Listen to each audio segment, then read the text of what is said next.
actually changes its thickness. It either gets thicker or thinner. It gets thicker if the eye is going to shorten. It gets thinner if the eye is going to elongate. So this is a little bit complicated, this study design. So I'm just going to go through this rationale. So on the top left, we know that myopic defocus, for example, in ortho K, leads to, in the gray, it leads to increase in choroidal thickness. Myopic defocus leads to an increase in choroidal thickness, and we think that is the pathway through which it actually slows axial growth. So that's one level for the moment of myopic defocus. On the right, we have atropine eye drops. They also increase the thickness of the choroid in gray there, and we think that's how atropine may reduce axial growth.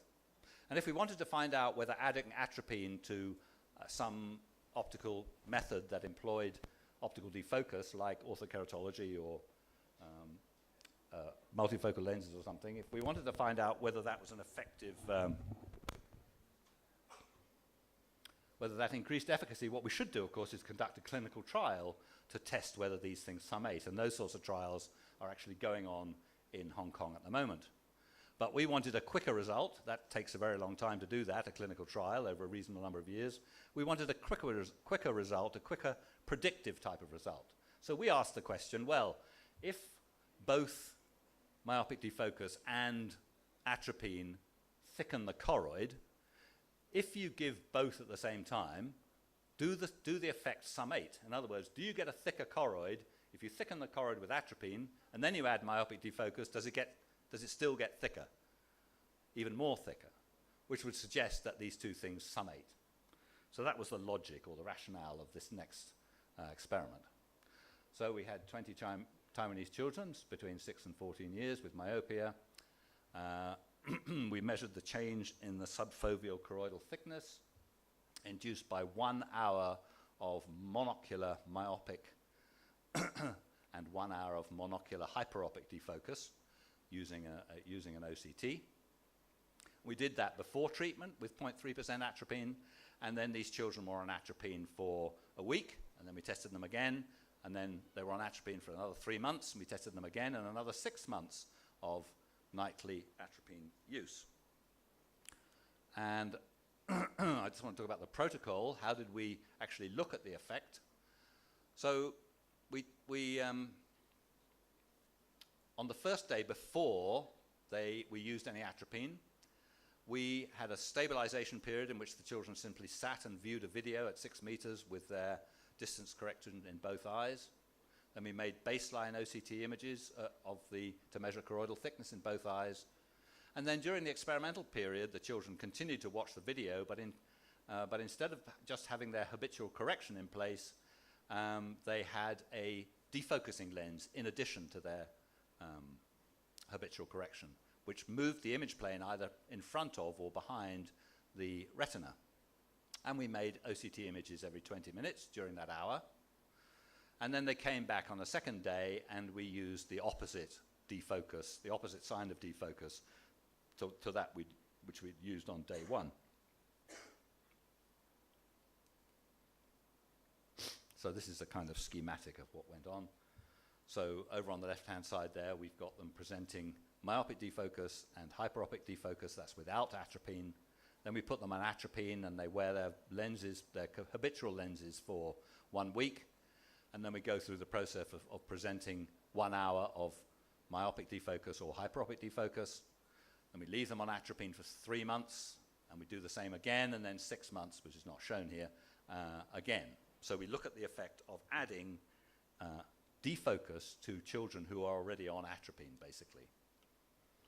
And what we found was relatively unexpected. On the left is the change in choroidal thickness. It gets thicker when this is before any atropine at all. This is a repeat of the previous study, actually, but this is in children.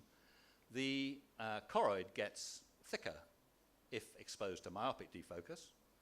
The control eye is along the x-axis there, it doesn't change. And it gets thinner if the retina is exposed to hyperopic defocus. However, after 1 week of atropine, we do the same experiment. We expose the eye to myopic defocus. It's pretty similar to what it was before. But now we expose the eye to hyperopic defocus, and it doesn't get thinner, which we don't have an explanation for, but we've repeated this several times. So the first effect we see with atropine is that it removes the response of the choroid, in other words, the thinning response of the choroid to hyperopic defocus. And of course, hyperopic defocus is that thing which initiates eye growth.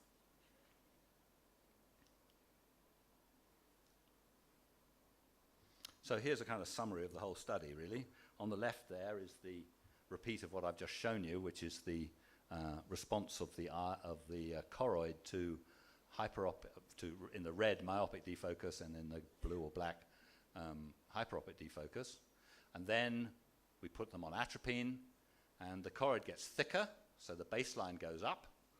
And then we superimpose upon that this myopic and hyperopic defocus. Well, sure enough, when we put myopic defocus onto the retina as well, then the choroid gets even thicker. So the two effects of myopic defocus and atropine appears to sum. And we do the same at 3 months, just to make sure the effect hasn't worn off, and the choroid's got a little bit thicker by then, but still the response to myopic defocus is that the choroid gets even thicker. The response to hyperopic defocus, of course, is that it doesn't actually change at all. So the hyperopic defocus has been abolished. The response to hyperopic defocus has been abolished by atropine. And the thing's still there present after 6 months. So myopic defocus further thickens the choroid that's already been thickened by 0.3% atropine. So these effects summate. So in conclusion, atropine abolishes the reduction in SFCT stands for subfoveal choroidal thickness, normally induced by hyperopic defocus. Myopic defocus further thickens the choroid that's already been thickened by 0.3% atropine. And this summating effect, this latter additive effect, suggests that if we combined optical and pharmaceutical therapies, they would likely prove more effective myopia control than either therapy alone. So we have a potential suggestion. I'm not going to claim anything more than that. We have to wait until the clinical trials are over, but our result suggests that these will actually add to provide a more effective slowing of myopia progression in children. So I'd just like to finish by acknowledging my collaborators who work in my lab and the support that the Auckland Myopia Lab gets from commercial input and also some other funding from New Zealand funding sources. Thank you.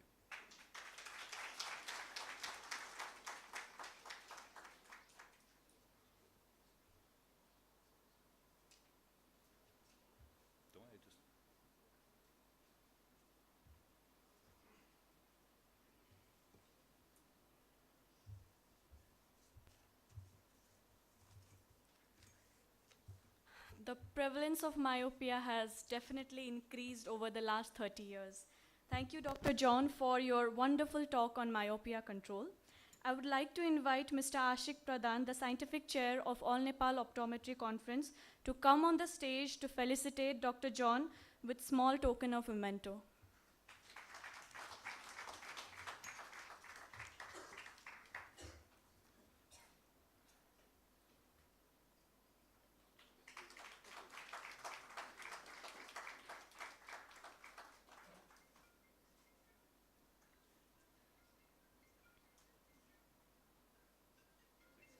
Thank you, Ashik, sir.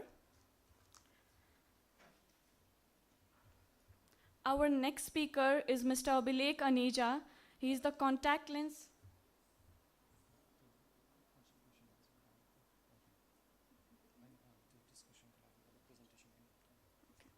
So we would like to start with a question-answer round, so we can start a discussion on the same topic.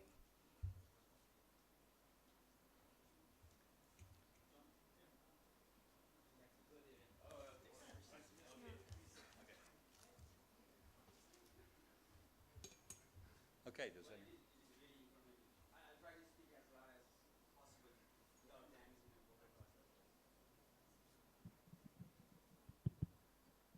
microphone, good.